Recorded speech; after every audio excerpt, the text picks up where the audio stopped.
Second world war की भयानकता पूरे विश्व में छाई हुई थी।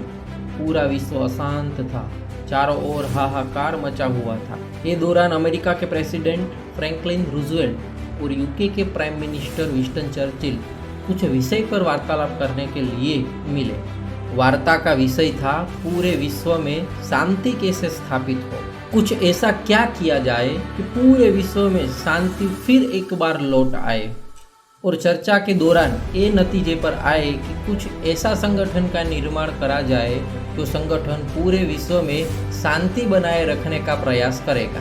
बस फिर क्या था, यूएन यानी यूनाइटेड नेशन का विचार पूरे विश्व में यानी सारे देशों में फैला दिया गया। उसका मेन उद्देश्य ही यही था कि पूरे विश्व में शांति बनाए रखने का प्रयास करेगा।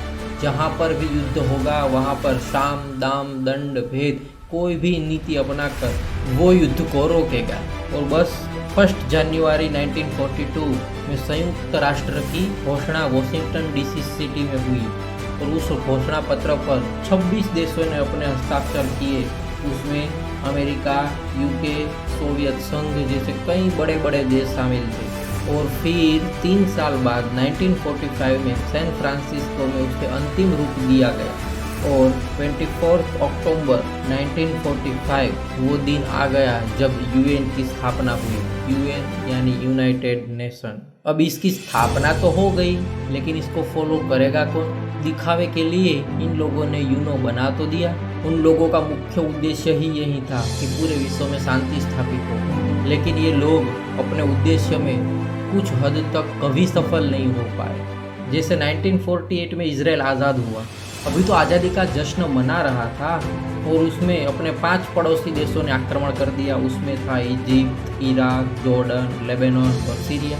और सबसे खतरनाक वॉर की शुरुआत हो गई। अब यूएन को अपनी महत्व की भूमिका यहाँ पर निभानी थी, लेकिन किसी ने यूएन की नहीं सुनी और आखिर में टोटल 20,000 लोग ये युद्ध में मारे गए और उसमें सिर्फ 15,000 तो पैलेस्टीन लोग ही थे और 1.9 मिलियन पीपल रेफ्यूजी के तौर पर उसने पैलेस्टाइन को छोड़ दिया और अलग अलग देशों में शरणार्थी बनकर वहाँ पर रहने लगे।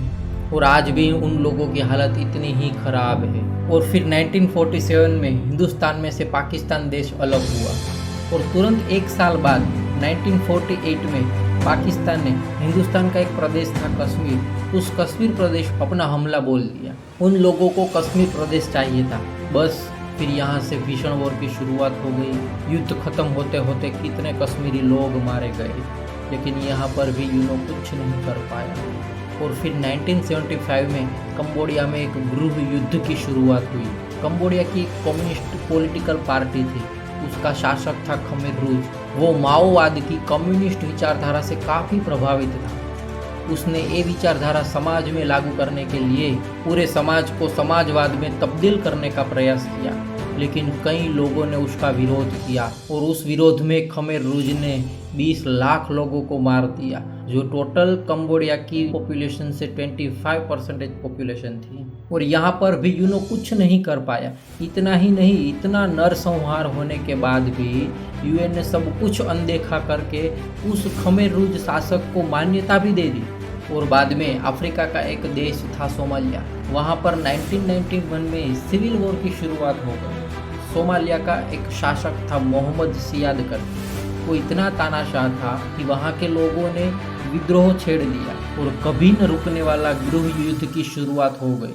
वो गृह युद्ध आज तक चल रहा है। उस गृह युद्ध में 5 लाख लोग मारे गए, लेकिन यूएन किसी को भी नहीं समझा पाया। और बाद में 1994 में रवांडा में गृह युद्ध की शुरुआत हुई और ये युद्ध रवांडा के आर्म फोर्स और रेबेल रवांडियन पेट्रोटेक फ्रंट के बीच में चला और इतना भयंकर था कि केवल 3 महीने में वहाँ के हुत्स लोगों ने 8 लाख तुत्सी लोगों को मार दिया और 2,50,000 से भी ज़्यादा महिलाओं के साथ बलात्कार किया।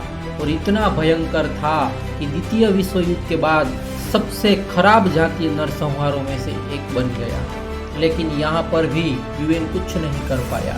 यूएन के सैनिक रवांडा में ही थे, लेकिन सारे पीड़ितों को ऐसे ही अपने हाल पर छोड़ दिया और मुख्य दर्शक बनकर यूएन देखती रह गई। यूएन का मेन उद्देश्य था विश्व में शांति स्थापित करना। वो उद्देश्य रवांडा में तो पूरा चकनाचूर हो गया और बाद में 1992 में बोस्निया और हर्जेगोविना आज़ाद देश हुए। दोनों ने अपनी स्वतंत्रता की घोषणा की और पूरे बोस्निया में सर्ब लोगों ने सर्बियाई सरकार की मदद से अपनी सेना को पूरे देश में लागू कर दिया और 1995 में विरोध के दौरान ये सर्ब सैनिकों ने 8,000 से ज़्यादा मुस्लिम पुरुषों और लड़कों को मार दिया। ऐसा कहा जाता है कि द्वितीय विश्व युद्ध के बाद यूरोप की धरती पर सबसे बड़ा सामूहिक नरसंहार था और यहाँ पर भी यूएन कुछ नहीं कर पाया। और 2003 में सूडान का एक पश्चिमी क्षेत्र दारफुर में गैर अरब लोगों ने सरकार के सामने एक विद्रोह छेड़ दिया और दोनों के बीच संघर्ष शुरू हुआ। उस संघर्ष में सूडानी राष्ट्रपति उमर हसन अल बशीर ने 2 लाख लोगों को मरवाया और 4.4 मिलियन लोगों को निसहाय कर दिया गया। ये सब यूएन देखता ही रहा, वहाँ पर भी कुछ नहीं कर पाया। और फिर 2003 में इराक में सबसे लंबा चलने वाला गृह युद्ध उसकी शुरुआत हुई। वहाँ के एक संगठन ने अमेरिका के साथ गठबंधन करके वहाँ की सद्दाम हुसैन सरकार को उखाड़ फेंका और फिर बस यहाँ से गृह युद्ध शुरू हो गया। और ये गृह युद्ध 2011 तक चला और उसमें टोटल 10 लाख से भी ज़्यादा इराकी लोग मारे गए और कितने लोग निसहाय हो गए और पूरे इराक देश को अस्थिरता में तब्दील कर दिया गया और यहाँ पर भी यूएन कुछ नहीं कर पाया।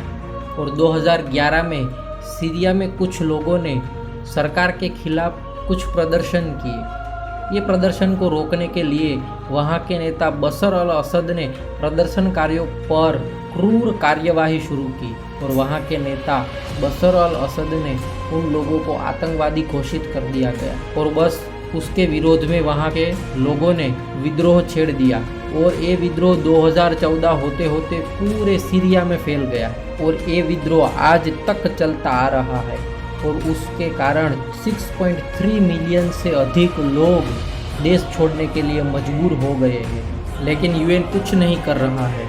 जुलाई 2011 में सूडान से अलग होकर दक्षिण सूडान एक स्वतंत्र देश बना और वहाँ पर डिंका जातीय समूह के सल्वा किर राष्ट्रपति बने और नुइर जातीय समूह के रिक मचर उपराष्ट्रपति बने और दोनों के बीच में गृह युद्ध शुरू हो गया और उस गृह युद्ध में 3,82,000 लोग मारे गए। लेकिन यूएन कुछ नहीं कर पाया। ऐसे ही पूरे विश्व में युद्ध चलते ही रहे। फिर यमन का गृह युद्ध हो या म्यांमार में रोहिंग्या संकट हो और इसमें लाखों लोग मर गए और कितने लोग अपने देश छोड़ने के लिए मजबूर हुए। और हाल ही में रसिया और यूक्रेन के बीच में युद्ध चल रहा है, लेकिन वहाँ पर भी यूएन मुख्य दर्शक बनकर पूरा खेल देख रही है। विश्व की सबसे बड़ी लोक पंचायत जिसका गठन शांति बनाए रखने के लिए किया था, लेकिन आज तक कभी वो अपने उद्देश्य में कई हद तक फेल ही हुआ है। और ये थी यूनाइटेड नेशन यानी यूएन की पूरी फेलियर की कहानी।